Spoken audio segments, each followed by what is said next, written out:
Hello, good morning, good afternoon, wherever you are in the world. It's nice to have you here. My name is Michael Saarela. I'm the Chief of Staff and VP of Vibes at FlowerHire. It is our mission at FlowerHire to build a conscious cannabis community, one hire at a time. And we do that by bringing in executive talent into the cannabis industry. And we are doing a very, very new social media segment called From the Recruiter's Desk. And it is our goal here to create content and conversations with our recruiters who have a wealth of experience working with both candidates and clients in the cannabis industry. Today's topic is a very important one, so listen up. If you're trying to land your next cannabis career, this is a very, very important video for you. We're talking about interviewing tips and tricks for candidates. We're going to be going over 3 different phases: preparing for the interview, what happens during the interview, and post-interview etiquette. And I could not have 2 better people joining me for this conversation than 2 of my very favorite humans on this planet, truly. We've got Aisha Alves and Julia Swensen. Hi, how are you? Hello, everyone out there. I'm Aisha Alves, an executive recruiter with FlowerHire. I have been placing candidates in exciting careers in cannabis for over 5 years now. And prior to that, I had a long career in traditional retail and sales education. So I bring a lot of those skills and have a special focus on our jobs that focus on the revenue side of the business. Well, happy to have you here, Aisha. Thank you as always. Julia, who are you? Hi, everyone. I'm Julia Swensen. I'm out on the West Coast. I've been recruiting in cannabis for almost 10 years, supporting candidates and clients across the United States. And I'm really passionate about curating a great client and candidate experience and helping candidates interview at their best. Excited to get into it. Absolutely. Well, let's dive right in. I have so many things I want to learn from you both. I do have a question for you to start things off, and that is, what do strong candidates do differently in interviews than other candidates? What really sets them apart? I think what the best candidates do when it comes to the interview process is they really start thinking about it way before the day of the interview. So it's that preparation. I think that the strong candidates really stand out because they have done their homework and the legwork before the day of the interview. So, of course, they're going to look at the company's LinkedIn so they can see who works there, all of that. But I would go a step deeper. Go visit the website. Really see everything that's happening in the business, especially when you look at the About Us page and, they talk about their mission and their vision and values. That is so important for you to, understand before walking into that interview, because once you understand what's important to them, you can echo those things in your answers, and it will feel already that you are a part of their culture, and kind of aligned with the things that are important to them. So I would say the thing that would set you apart is do the homework, get prepared, and speak their language before walking in. Absolutely. Yeah, that shared language piece I think is so important because it's mission, vision, values, right? That's the team philosophy, right? Like that's what they're about. That's what they try and focus on. What business are they standing on, if you will? Especially in cannabis, and let me just add on this little extra tidbit, especially Yeah. in cannabis where it is such a purpose and mission-driven, industry in general. Like, you wanna make sure that your ethos and your why aligns with what that company is saying, because as we all know, sometimes it really is about vibes, and so understand what the vibes are before you walk in. That's so true. That's so true. I love that. I would add too, some of my clients ask in interviews, like, their first question is, what do you know about us? What do you know about the role so far? So I think kind of coming with that understanding. And part of doing your homework too, like if you're interviewing for a brand or a retail store, and you can go out there and like have a shopping experience in their store or try, get some of their products and try it out. If you're a consumer, I think that goes a long way as well. uh, Familiarize yourself with their mission, familiarize yourself with their products, know who they are before you go in. I absolutely love that. That's, Um, that's such a good point, Julia, because I remember actually now that you brought that up, I had one candidate, and this was like a couple weeks ago. It was a retail candidate who was going in for a director of retail position. And this person went into one of the dispensaries to, do a little secret shop before they went into their interview. And it was so beneficial because they were able to go in and like see the things that were going right and see the things that were going wrong. And then in the interview, they were able to talk about those things. And the hiring manager was like, yes, That's exactly what we need. So it really is so important to try to get as much exposure to the brand and the company as much as you can. My goodness, that person's a sleuth. Good for Well, them. they're a That's director of retail now. oh my, okay. Well, there you see, it works, people. It works. Absolutely. Um, great. Well, let's along those lines there, I having a solid understanding of what the job entails seems like an important point as well. Do either of you have any points on that you want to discuss? Just to keep it succinct, you know, a lot of people who walk into these roles have had years and years of experience in many different roles. And an interview, especially a first round, sometimes it's as short as 30 minutes. So if you only have 30 minutes, you want to use that time and really talk about the parts of your experience that are relevant to what they need and relevant to what this job entails, as opposed to, you know, maybe leaning on like a like maybe a script that you have in your mind about your whole career trajectory, which might not be what they need to hear. So, you know, you're wasting valuable time where you could be selling yourself on the right things. Mm, love that. Love that. And then let us discuss logistics checklists. Is this important? What is that, Julia, and why is this important for candidates to know? Absolutely. So making sure your setup is a good one is very important in the interview process. I look at it in two buckets. So, logistics checklist, which is really like your setup, whether it's Zoom or in person, just being really mindful of potential distractions that could come up during your interview, so that you can be fully present during that 30 minutes or hour time slot. If it's a Zoom or a Teams invite, like testing your online platforms beforehand, make sure you have the most updated version of Zoom, so that you're not doing that 2 minutes before the interview. Making sure your Wi-Fi is stable. Making sure that you're in a place where someone's not going to be walking behind you during the interview. I've had a shirtless child in the back of an interview before, and Whoa. that could be off-putting at times. If in person, I think give yourself extra time. Like, if decide what you're going to wear the day before, set your outfit out. Give yourself that extra time driving to the interview, whether that means like stop for a coffee on the way and then sit in the parking lot for 10-20 minutes, just so you can kind of center yourself. um Outside of the logistics checklist, I think, is get your mind right. Whatever that means for you, center yourself, ground yourself, go get some fresh air, take a walk outside. Aisha, I know, sometimes recommends like a power stance. But really controlling what you can control, and so that you're in the best mindset and best headspace to crush the interview. Oh yeah, I mean, it sounds like you hit the nail on the head there. Control what you can control.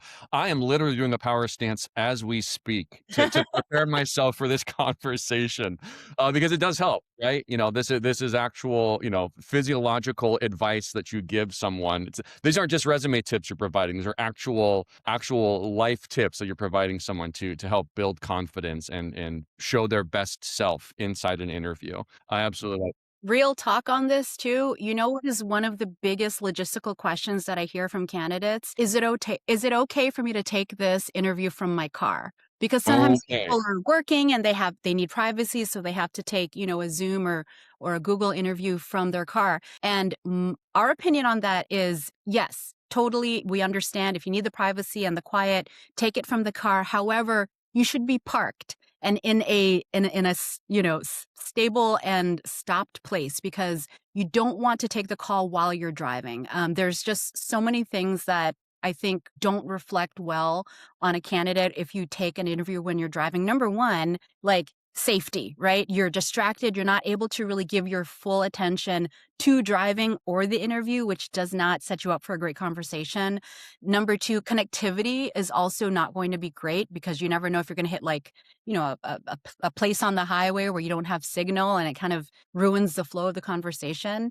And lastly, and this could be the most important, it says something about your ability to manage time. Like if you knew that this interview was going to be scheduled for this time, like you should have planned ahead to be in a place where you can be, stopped and not, traveling 80 miles an hour on the interstate. So just something to remember. Okay. Note to self: do not do my next interview on the autobahn. Do not go 85 miles an hour while while trying to answer questions about my experience working in the cannabis industry. Very pertinent information there. Okay, great. Well, it sounds like we've had some really great points about what to do prior to the interview. Let us dive into tips and ideas for what to do and how to best show yourself off during an interview. Um, so what's off the bat, right? What is something that you would recommend to candidates going in? I think during the interview, first things first, your presence matters. They're paying attention to your personality, your attention during the interview, your energy. And I think the interview begins the moment you introduce yourself. Those first few minutes really set the tone for the conversation. So, whether it's over Zoom or in person, making sure that you are fully present. In person, firm handshake, look them in the eyes. I think it holds true just as much over Zoom. And we get feedback often like, I loved that person's energy today. I couldn't stop smiling when I got off the interview because I thought, wow, like that would be great if I got to work with that person every day. Um, and small talk too, I think the first few minutes of an interview often is small talk. I think small talk is called small talk for a reason. And Aisha, feel free to jump in here, but Mhm. keeping it personable but surface level. I don't think, you need to be going into any in-depth personal life situations that you're going through, Yeah. which Yeah, keep it light, keep it positive. They don't need to know about all of your little dirty secrets. Just keep it professional but pleasant. That's all. Super easy. And the other thing that came to mind too is just if on site, just recognize that they're observing the way that you interact with other people as well. So I'm always telling folks if they're going into a retail store, into a production facility, they're observing how you engage with the team on site.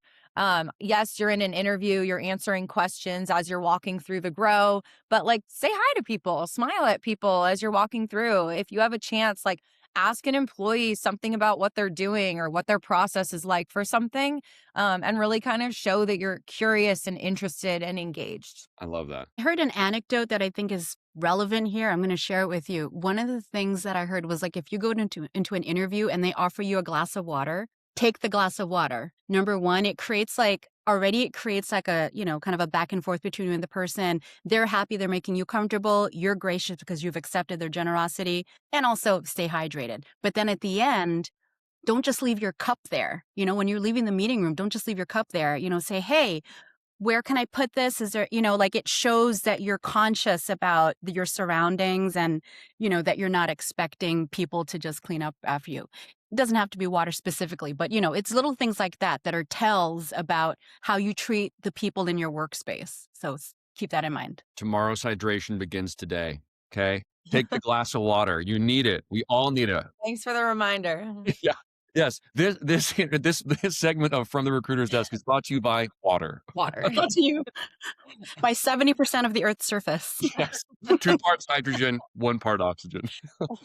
Or is it the other way around? Oh my God. I never did chemistry. I was a geology kid. Okay. I was learning about rocks, not about elements. Michael, you Um, rock. Yeah, no, you rock. Okay, great. So presence matters. Your personality, your attention, the energy you give, not only to the people you're interviewing, but to anyone in the in the facility that you're going to. That sounds very important. What are other tips or tricks that might be helpful for during the interview? So I think, especially if you're actively interviewing, you're going to notice that there are certain questions that keep showing up again and again in the conversations that you're having with hiring managers.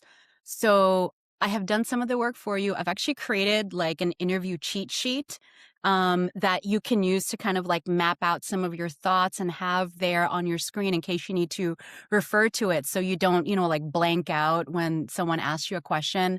Anyway, it's linked down here. And on there are some examples of common behavioral questions that we have seen hiring managers and our clients ask all the time. So, in cannabis particularly, you are going to hear a lot of, have you ever been in a position where you had to pivot strategies very quickly? Of course, Cannabis is a very fast-moving industry, and people who do well here are those who know how to, like, adapt and change when the unexpected happens. So it would behoove you to have an example of that you've done in your past role that you can talk about not only what the situation was, how you solved it, and what was the impact of the change that you made. So that's one. Another one is like, give an example of when you've had to give difficult feedback, or when you had to, like, manage someone under you that was underperforming, because leadership and your ability to,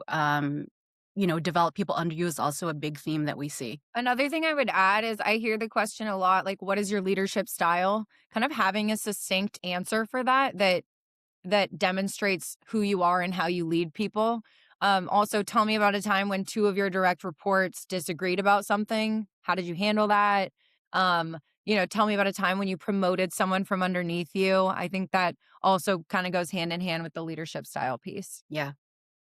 Free content created by market director Aisha Alves being dropped below in a link is huge. Very valuable information there. Hold on to that. I mean, it sounds a lot like, we're storytelling creatures, right? Like us humans, we human folk, we see the world through stories. So it sounds like it's very important for you to know what is the story of your career inside of the interview, and having knowing some narratives ahead of time, have them prepared. It sounds like a very strong tool to really land your next cannabis career. Okay, great.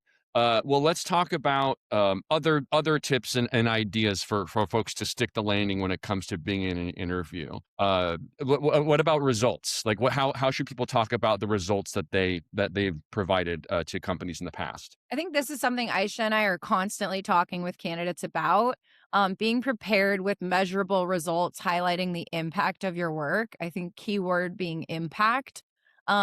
Being data driven, we're seeing is becoming more and more important across the board in all positions. And your ability to speak to measurable results demonstrates this from day one. So I think a lot of it is about quantifying your work and then talking about the impact of it. Um, and if you're sharing about an activity, making sure you're also really talking about the impact of that. So, for example, like, let's say you're a director of operations, instead of saying, I improved operations over the course of my time at the organization, going more granular, like I implemented lean processes and automation, which resulted in a 5x increase in production capacity with no additional headcount. Wow, that's That's I want crazy. to hire that person. Yeah. Can I work for that person? That sounds amazing. Yeah, and looking at, talking to you about what you walked into, what change you implemented, and what the outcome was. I think in cannabis, the really exciting thing is there are so many, most people are stepping into a role and it's a growth opportunity over the course of their time at that organization. So even if it's like, you grew with the organization from 50 to 200 employees, you increased revenue by, X amount, all of those things I think can be great things to dig into in an interview.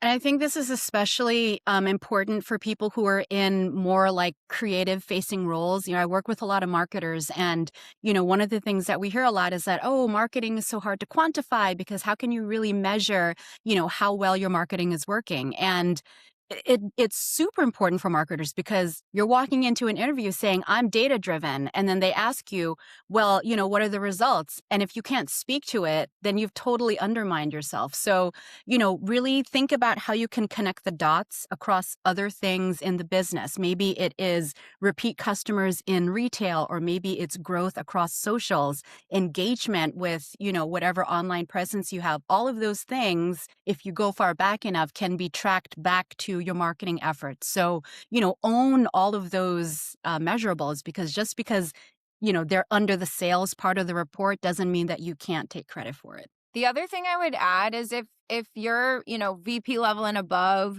or in an executive role in cannabis, I think it's important to still have granularly what's going on with the different departments that you're managing. I've had some feedback in interviews before where, someone was asked a specific question about a portion of their work, and their answers were, "Oh, we had this person or this department that really handled that, and they were fantastic." Or so I think it's a balance um of being able to delegate, but also being an executor.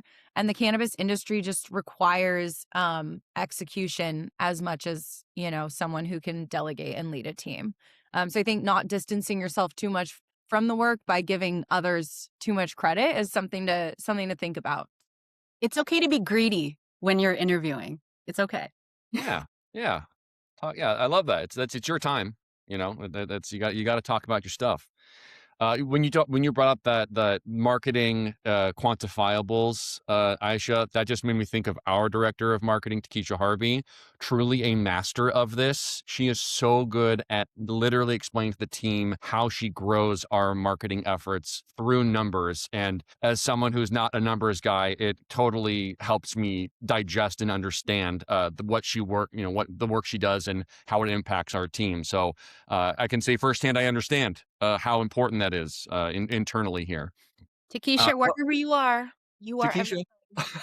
we love you, T. You're the What best. would we do without you, T? What would we? I don't even know. I don't even know where we would be.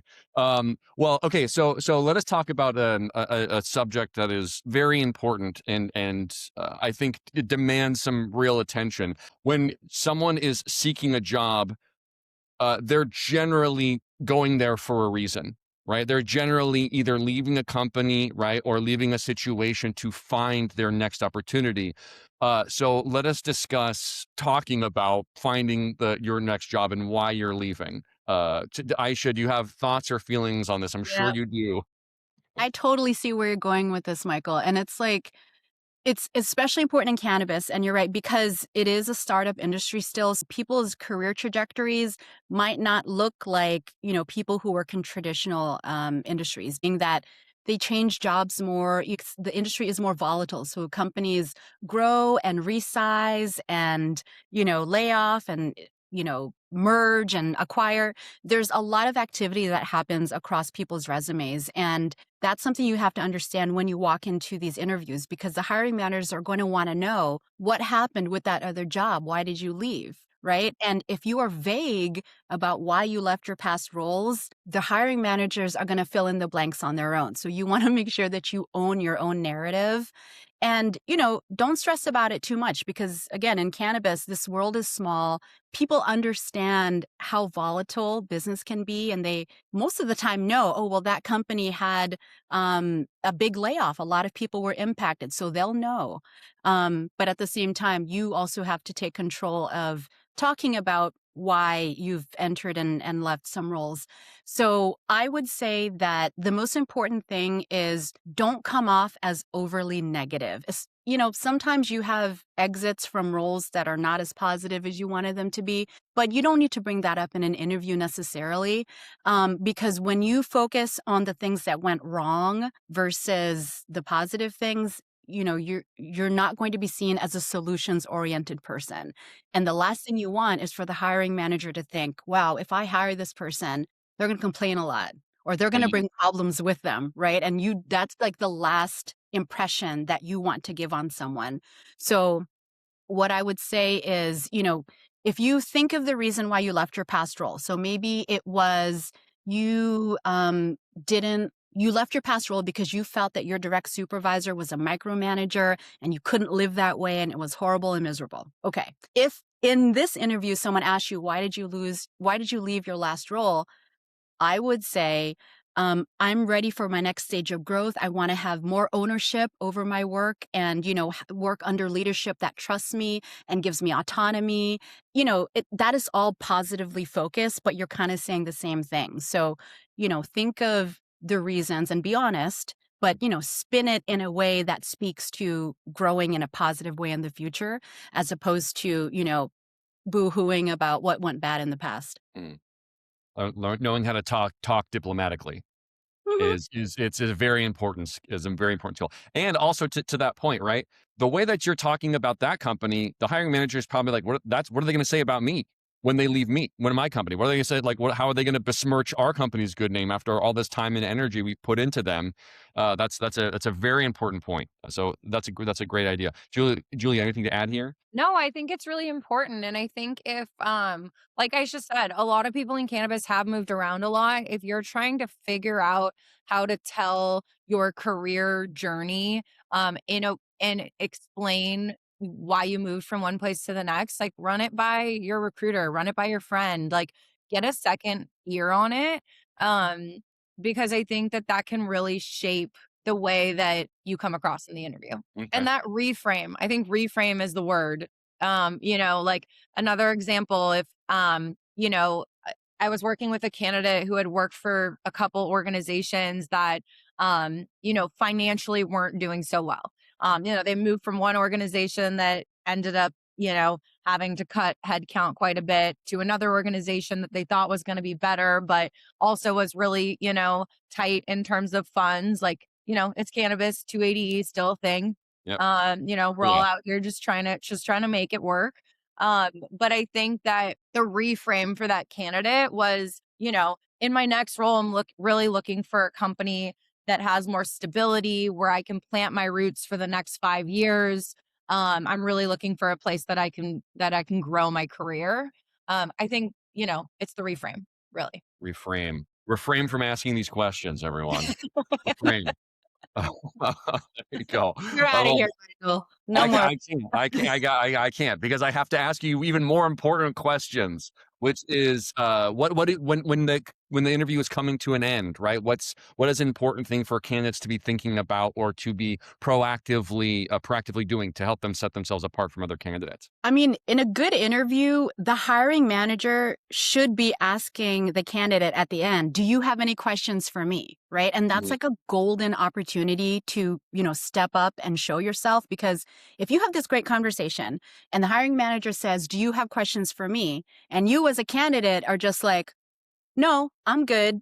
It really doesn't show, proactive thinking. It doesn't show that you are, authentically curious about, the job and seeing yourself in the role. So if posed with that question, what I would do is, really focus on n- picturing yourself in the role and what success would look like, right? So, you can ask things like, um, what in your mind, what are the main objectives or like what are the main challenges that you want this person to solve, right? So are really already getting the hiring manager thinking about you, as a solution for them. Find out more about how you can come in and make an impact, because then it shows that you were the right person to hire. love that. Yeah, stick the landing. Curiosity, it's a powerful thing, and your hiring managers want to know that you are engaged and have closing thoughts. Oh, you're thinking about the role as you walk away, and they know that you're engaged with that. That's great. Um, uh, any to close this part out, any other thoughts or tips or words of wisdom for candidates, either of you? Shameless plug, but when you wrap up an interview, call your recruiter. We're in your corner. Like, give us a call when it's fresh in your mind, and it doesn't have to be. A lot of the times, like my candidates will call me, and they haven't even fully processed everything that happened in the interview, but we can talk through it and talk through specifics, and like, we're in your corner. We are a sounding board a lot of the time, and like, I think we can be really helpful in the process. Mm, okay. So we've talked about what to do before the interview. We've discussed what to do inside of the interview. Now let us discuss what happens after the interview. What should a candidate be doing to really secure their spot inside of the minds of a hiring manager to keep them in the running for the role? I think sending a same day follow-up thank you email goes a long way. Mm, Thanking the interviewer for their time, expressing your interest in the position if you're interested in the job that day, honestly, if you can. Also, I think jotting down some notes so you have them handy, like while they're top of mind, jot down some notes really quick about the interview, what you learned about the company, so that when you go into the next interview, I always tell candidates, like, come prepared for that second interview with, I had a great conversation with Jim. last week. Here's what I understand about the job so far and like where I think I might be a really good fit. And having some notes handy can be really helpful. Mhm. We love Jim. We And love Jim. Go I'm ahead, going to sorry. reiterate what Julia said, because it really is true. Like, as soon as you get off that interview, talk to your recruiter because you want to be able to give them real time feedback. Because what we find also is like, if it's a good fit between the role and the candidate, it will move faster than you think, you know. So the more you're able to like give feedback in real time, it helps the process move along with like that positive momentum. Because sometimes it's a timing thing, right? Like sometimes if you take a long time between interviews, you know, things change, things happen. So try to keep the feedback as quick as possible. The other thing to do is also start thinking about what questions you didn't get answered, because depending on where you are in the interview process, there are appropriate times to ask things and appropriate people to ask certain things. You know what I mean? Like if you're in a first What's an round. example of that? Like, just so I know. Yeah, yeah. Like if you're in a first round interview, that's not the time to go in and ask all the details about their PTO and what health plan they use. And, you know, like those are things that you should probably save toward like more toward the negotiation point. And then also think about who you're talking to. Like maybe if you talk to the HR person first, that conversation will be more focused on the culture and the company and the history. But if the second interview is with your direct hiring manager, that's when you can dig in more to the specifics of the job and, you know, the challenges that they've had in the past. So, you know, just really be strategic about when to ask the right questions, so you can prepare for whatever next step is in the process. Another social intelligence tip from our Mhm. recruiting team. This isn't just about the technicals. It's about the way humans work. This gets my brain on fire. I love this. Any other thoughts on post interview etiquette? What to do before after an interview? Julia, do you have anything to add there? Yeah, I think last thing I would add is if you're really interested and fired up after the interview, start thinking about, what it would take for you to accept an offer. Like Aisha said, what questions you have, but like start really thinking about all of the other things as if it's going to happen. Think about compensation, like what you would need in order to feel like you'd be excited to take this job. If you're moving for the job, like start really thinking about that and trying to there's so many times when it's that final round interview and then it just becomes super real for someone all of a sudden, right? It's an interview and it's like, "Oh, we're just chatting." And then all of a sudden it's like, "Holy shit, excuse me, sorry. I might be moving to Kansas City, Missouri." And so we always encourage people like think about it as if you were going to get this job. I think there's something to be said about manifestation in general, but also like if you're going to move, like start doing your research, start looking at things in the area that interests you, talk to people that are important to you if you're moving with somebody else or talk to important people in your life that you go to about big decisions and like do that early in the process so that it doesn't feel like a surprise if/when you get the job. So true. Talk to your family, you know? Like they're all going to be affected by it, whether you Right. think so or not. Why should I talk to them? Wow. So truly, another great tip. Literally visualize. You have to visualize what this change is going to be, what it's going to take for you to make this next big leap into your next cannabis career. Uh, that's great, and it's okay, Julie. There's cussing in cannabis. Okay, it's Maybe we can it keep happens. maybe we can Okay, keep it's that okay to out. no, no, no. That's the most real part of this. That was beautiful. Okay, great. Any other closing thoughts? Any other words of wisdom? Any last minute things here before we say adieu and close out our very first from the recruiters segment? When in doubt, call your recruiter. If you're not sure about what you should do next, if you're not sure if, like literally that's why we are here. Want to be a resource to you. We want to be a resource to the clients. And a lot of that is just, communication and common sense. So, if you're not sure, you can call us and ask us. There's no stupid questions. I mean, there are, but we won't make you feel that way. Just go forth and crush your interviews and believe in yourself. Mm. and the experience that you have. I love that. That's such a that's again life philosophy. Know your worth. The experience you have is of value to others, especially in this cannabis industry. Like people said, we build this plane as it flies so much. We have seen so many iterations of companies, of the industry, of markets, and the more that you do, the more you can provide to others. So that's very very helpful tips. Aisha, Julia, this has been awesome. I had so much fun. How about you? The best time. We So love much talking fun. about interviews. It's the most exciting part of the process. So the more we can help people get prepared and feel good, the better.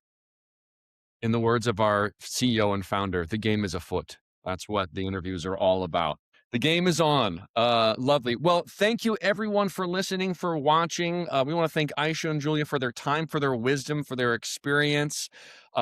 Please stay tuned at FlowerHire on Instagram. Follow us on LinkedIn for more tips and tricks, and come work with us. All right, let's help build this conscious cannabis community together, one hire at a time. Thank you all so much and have a great day. Thank you, Michael. Bye.